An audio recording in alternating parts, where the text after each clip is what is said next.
Hi అండి. Welcome back to my channel. ఎలా ఉన్నారు అందరూ? నేనైతే బాగున్నానండి. అమ్మ వాళ్ళ ఇంట్లో అయితే బోనాల పండగ రోజు వీడియో అండి. ఇది వచ్చేసి బోనాల పండగ వ్లాగ్ అనమాట. చాలామంది బోనాల పండగ రోజు చాలా అయితే బాగా జరుపుకుంటారు. మన తెలంగాణలో అయితే ఇంకా ఎక్కువగా జరుపుకునే పండగ, చాలా ధూమ్ధామ్గా అయ్యే పండగ అయితే ఈ బోనాల పండగ, దసరా అండ్ బతుకమ్మ అండి. ఇవి చాలా ముఖ్యమైన పండుగలు అనమాట. చాలా ఫెస్టివల్స్ అయితే చాలా బాగా అయితే జరుపుకుంటారు. నేనైతే మమ్మీ వాళ్ళ ఇంటికి మార్నింగ్ అయితే వచ్చేసి ఇవన్నీ అయితే బోనాలన్నీ అలంకరించేస్తున్నాను. ఈసారి నేను వెరైటీగా అయితే చేస్తున్నాను. లాస్ట్ ఇయర్ కూడా నేను వీడియో అయితే అప్లోడ్ చేశాను. ఒకసారి అయితే చూడండి, చాలా బాగా చేశాను. ఐకార్డ్లో కానీ డిస్క్రిప్షన్లో కానీ మెన్షన్ చేస్తాను లాస్ట్ ఇయర్ బోనాల అలంకరణ ఎలా చేశాను అనేసి. అదైతే నేను మెన్షన్ చేస్తాను, ఒకసారి అయితే చూడండి. ఇప్పుడైతే నేను వెరైటీగా అయితే ఇలా మొత్తం కలర్స్తో అయితే చేస్తున్నాను. మధ్య మధ్యలో అక్కడక్కడ కుంకుమ పసుపు యూస్ చేస్తూ ఇలా అయితే పెడుతూ ఉన్నాను. ఈ వీడియో కానీ మీకు నచ్చినట్టయితే లైక్ చేయండి, షేర్ చేయండి, సబ్స్క్రైబ్ చేయడం మర్చిపోకండి. లాస్ట్ వరకు చూడండి నేను ఎన్ని బోనాలు తయారు చేశాను. ఇంకా మమ్మీ వాళ్ళ ఇంటి దగ్గర చాలా బాగా అయితే జరుగుతాయండి. మమ్మీ వాళ్ళ ఇంటి దగ్గర ఒకే ఏరియా కానీ ఒక్కొక్క వీధి నుంచి చాలా పలరం బండ్లు, పోతరాజులు, ఆటలు ఇలా అయితే తీస్తూ ఉంటారు. అన్నీ అయితే చూసొచ్చాము. లాస్ట్లో అయితే నేను పెట్టాను, ఒకసారి అయితే చూడండి, లాస్ట్ వరకు చూడండి. ఇప్పుడు వచ్చేసి ఒక బోనం అయితే నేను ఇలా పర్పుల్ కలర్ అయితే వేసేసి కుంకుమతో ఇలా హాఫ్ సర్కిల్ వేసాను అనమాట. ఇది వచ్చేసి రెండవ బోనము. ఇది వచ్చేసి ఆరెంజ్ కలర్ అయితే ఇలా ఒక మన టీ జల్లెడ కానీ పెద్ద స్ట్రైనర్ ఉంటుంది కదా, వాటితో అయితే ఇలా జల్లించుకోవచ్చు.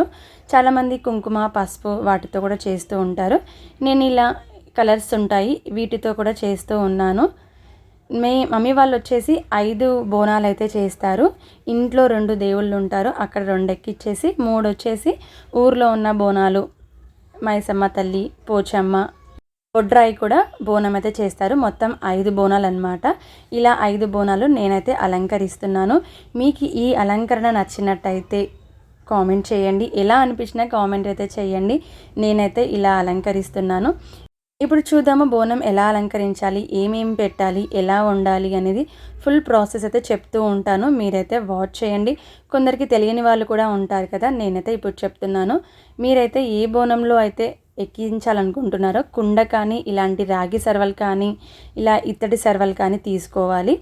అందులోనే మనము బియ్యం అయితే వేసి అమ్మవారికి సమర్పిస్తాం కదా నైవేద్యం, అందులోనే అయితే వండాలండి. సపరేట్గా చాలామంది వేరే గంజులలో వండేసి అలా సపరేట్గా ఇందులో పెడుతూ ఉంటారు.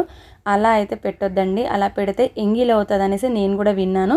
అందుకే ఈసారి నేనేం చేస్తున్నామంటే ఎందులో అయితే మనం బోనం తీసుకెళ్తామో దాంట్లోనే అన్నం అయితే ఉడికించేస్తున్నాము. ఫస్ట్ మనము చాలామంది ఒక క్వాంటిటీ అనేది ఉంటుంది. మేమైతే సేరు బావలు అయితే పోసామన్నమాట. ఆ సేరు బావు పోసేసి అందులో అన్నం అయితే ఉడికించేటప్పుడు మనము పసుపు కానీ పరమన్నం వండుతారు కొందరు పసుపు అన్నం వండుతారు.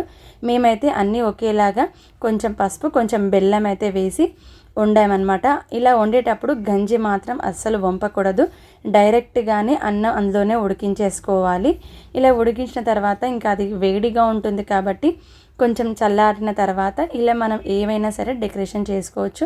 ఫస్ట్ వచ్చేసి సున్నం తీసుకోవాలి. పైన కింద సున్నం అయితే అప్లై చేసేసి ఇలా ఆయిల్ అయితే పెట్టాలి. మధ్యలో మనం కుంకుమ బొట్లు పసుపు బొట్లు పెట్టాలన్నా కానీ ఆయిల్ అయితే అప్లై చేయాలి. అప్పుడే ఈ కుంకుమ పసుపు ఈ పౌడర్స్ ఉన్నాయి కదా, ఇవైతే స్టిక్ అయిపోతాయి. లేకపోతే అసలు అంటుకోవండి. కంపల్సరీ ఆయిల్ అయితే పెట్టాలి. నేను ఆయిల్ అప్లై చేశాను. ఫస్ట్ ఆయిల్ అప్లై చేసేసి ఒక స్ట్రైనర్ తోటి మనం ఏమైతే కలర్ వేసుకుంటామో అది జల్లించేసుకోవాలి. ఇలా జల్లించేసుకొని మనం ఏ షేప్లో అయినా ఆ షేప్లో అయితే డ్రా చేసేసుకొని అందులో కూడా మనం కలర్స్ పెట్టుకోవాలి అంటే ఇలా దానికి కూడా ఆయిల్ పెట్టి కుంకుమ పసుపు కలర్స్ చెమ్కీలు ఏవంటే అవి మనమైతే ఇలా అయితే ప్రిపేర్ చేసేసుకోవాలి. నేను పెద్ద బోనాలు మాత్రమే ఇలా అయితే ప్రిపేర్ చేస్తున్నాను. చిన్నవి వచ్చేసి నేను మళ్ళీ చిన్న వాటికి బొట్లు అయితే కుంకుమ పసుపు అలా అయితే పెడుతున్నాము.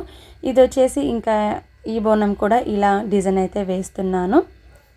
కంపల్సరీ 2 ఉండాలండి. ఫస్ట్ వచ్చేసి పెద్దది, దానిపైన నించోడానికి చిన్న సరవ. ఇది సెట్ వైజ్గా కూడా దొరుకుతుంది. నేను సెట్స్ అయితే కొనుక్కున్నాను. ఇవి వచ్చేసి అమ్మ ఎప్పుడో తీసుకుందనమాట, నేను కూడా కొనుక్కున్నాను. మా ఇంటి దగ్గర బోనాలు అయినప్పుడు నేను కూడా చూపిస్తానండి. ఇప్పుడు వచ్చేసి అమ్మ వాళ్ళ ఇంటి దగ్గర కాబట్టి ఇవి చూపిస్తున్నాను. ఇవి వచ్చేసి చిన్న సరవలు. మా పెద్ద కోడలు అయితే వాటిని డెకరేషన్ చేసింది, అలంకరించింది. ఇవి వచ్చేసి పెద్దవి నేనైతే చేస్తున్నాను. చూడండి, ఇలా ఆయిల్ ఎక్కువ పెడితే ఇలా కొంచెం కొంచెం కారుతూ ఉంటుంది, చూసుకొని చేసుకోవాలి. మేమందరము, నేను మా పెద్ద కోడలు ఇలా అలంకరిస్తున్నాము. అమ్మ వచ్చేసి దేవుడి దగ్గర ఇంకా అన్నీ సర్ది పెడుతుందనమాట. ఇంకా వాటిలో నైవేద్యం అవన్నీ వండేసాం కదా. అమ్మ వాళ్ళు వచ్చేసి ఇందులో పెట్టడానికి కొయ్యగూర వండుతారు. ఆకుకూర పచ్చగూర అయితే వండాలి. కొయ్యగూర, పచ్చిమిర్చి, ఉప్పు, ఉల్లిగడ్డలు ఇవన్నీ వేసి ఉడికిస్తారనమాట. ఇంకా బూరెలు పెడతారు. చాలామంది కొందరికి కొన్ని పద్ధతులు అయితే ఉంటాయి. అమ్మ వాళ్ళు బూరెలు, కొయ్యగూర ఇలా పైన తర్వాత పచ్చి పులుసు వేస్తారు. చిన్న చిన్న కుండ బోనాలు ఉన్నాయి కదా, దాంట్లో పచ్చి పులుసు అయితే వేస్తారనమాట. అది ఎట్లా అంటే మనం డైరెక్ట్ ఇంట్లో చేస్తాం కదా, అలా కాదు. ఈ బోనాల టైంలో మాత్రం పచ్చిమిర్చిని కాల్చి ఉప్పు వేసి పిసికి అలా చింతపండు రసం వేసి కొంచెం బెల్లం వేసి అదైతే చేస్తారు. టేస్ట్ అయితే చాలా బాగుంటుందన్నమాట. ఇంకా పైన కొంచెం పెరుగు వేసి ఇలా అయితే అలంకరించేసాము. చూడండి, పైన కింద యాపాకులు పెట్టుకోవాలి, కింద పైన బోనాలకి పువ్వులు కట్టుకోవాలి. పైన కంచులలో నూనె పోసి చిన్న ఒత్తులు ప్లస్ పెద్ద ఒత్తులు అవి కూడా చేసుకొని ఇలా పెట్టుకోవాలి. ఇలా బోనం పెట్టేటప్పుడు కింద ఇస్తరాకేసి ఇస్తరాకు పైన కొన్ని బియ్యం వేసి దానిపైన బోనం అయితే నించోపెట్టుకోవాలి. ఇలా బోనం అయితే రెడీ చేసేసుకొని మనం ఏ గుళ్ళోకి తీసుకెళ్తామో అలా తీసుకెళ్ళాలి. మేము ఇంట్లో అయితే బోనం రెడీ చేస్తున్నాము. అన్నయ్య వాళ్ళైతే ఇంకా మేకని కోస్తామని మొక్కుకున్నారు కాబట్టి మైసమ్మ గుడికి వచ్చి అన్నయ్య వాళ్ళు మేకనైతే బలిస్తున్నారు. ఇంకా మేకనైతే తీసుకొచ్చారు. ఇలా ఫస్ట్ కుంకుమ, పసుపు ఇలా అలంకరించేసి అమ్మవారికి అయితే బలిస్తారు కదా. ఇది అన్నమాట మైసమ్మ టెంపుల్. మా ఇంటి దగ్గర ఉంటుంది మైసమ్మ టెంపుల్. మనమైనా ఏమైనా కోరికలు నెరవేరితే ఇలాంటి మొక్కులైతే తీర్చుకుంటూ ఉంటాం కదా. ఇంకా వాళ్ళైతే మేకనైతే కట్ చేయించి తీసుకొస్తున్నారు. మేమైతే ఇంకా ఇంట్లో ఇవన్నీ ప్రిపేర్ చేసుకుంటున్నాము. ఇంకా ఇంట్లో ఉన్న 2 దేవుళ్ళకి బియ్యాలు, అక్కడ మైసమ్మ పోచమ్మకి బియ్యాలు అయితే ప్రతిసారి పోస్తూ ఉంటాము. ఇంకా బియ్యాలన్నీ కలిపేసామన్నమాట. మనము ఎన్ని మొక్కుకుంటే అన్ని బియ్యాలు అయితే పోయాలి. సేరుంబావు 5 కిలోలు అలా అయితే పోస్తూ ఉంటాం కదా. ఇంకా అమ్మ చీర, జాకెట్ ఇవన్నీ బట్టలు అయితే తీసి అరేంజ్ చేసి పెట్టుకుంది. ఇలా బియ్యం పోసేటప్పుడు కూడా మనము మొక్కుకుంటాము. ఇంత 5 కిలోల బియ్యం పోస్తాము అంటే 5 కిలోలు, 2.5 కిలోన్నర అని మొక్కుకుంటారు.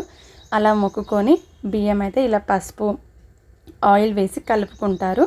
ఇందులో కూడా 5 కుడకలు, 5 వక్కలు, 5 ఖర్జూర, తమలపాకులు, ఫ్రూట్స్ ఇవన్నీ ఆల్మోస్ట్ అందరికీ తెలిసినవి. ఇంకా తెలియని వాళ్ళకైతే చెప్తూ ఉన్నాను.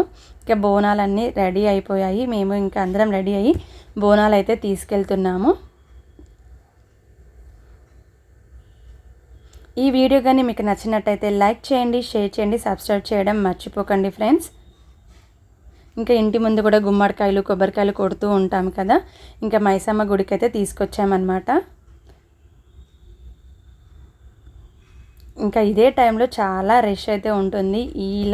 ఇలాంటి టైంలో గుళ్ళు అయితే చాలా హడావిడిగా ఉంటాయి, చాలా అయితే బాగుంటాయండి. బోనాల పండుగ అయితే వచ్చింది అంటే చాలా బాగుంటుంది. ఇలా తొట్టెళ్ళు, పోతురాజుల పలారం బండ్లు చాలా ఉంటాయన్నమాట. ఇంకా గుడికైతే తీసుకొచ్చేసి అమ్మవారికి అయితే నైవేద్యం అయితే ఎక్కిచ్చేస్తున్నాము. ఇంకా అమ్మవారికి కూడా మేము బియ్యం అయితే సమర్పిస్తున్నాము.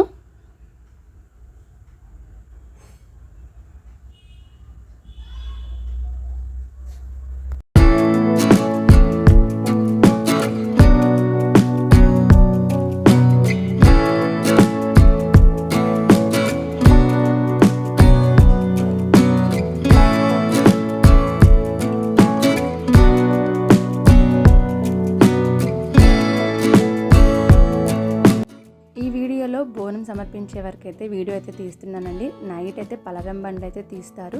ఆ వీడియో నేను నెక్స్ట్ వీడియోలో పోస్ట్ చేస్తాను. పార్ట్ 2లో ఉంటుంది. వీడియో లెంత్ అయిపోతుంది అనేసి నేను చేసిన ఈ బోనాల డెకరేషన్ మీకు ఎలా అనిపించింది, మీరు ఎలా జరుపుకున్నారు కామెంట్ సెక్షన్లో కామెంట్ చేయండి. బాయ్ ఫ్రెండ్స్, సబ్స్క్రైబ్ చేసుకోవడం మర్చిపోకండి.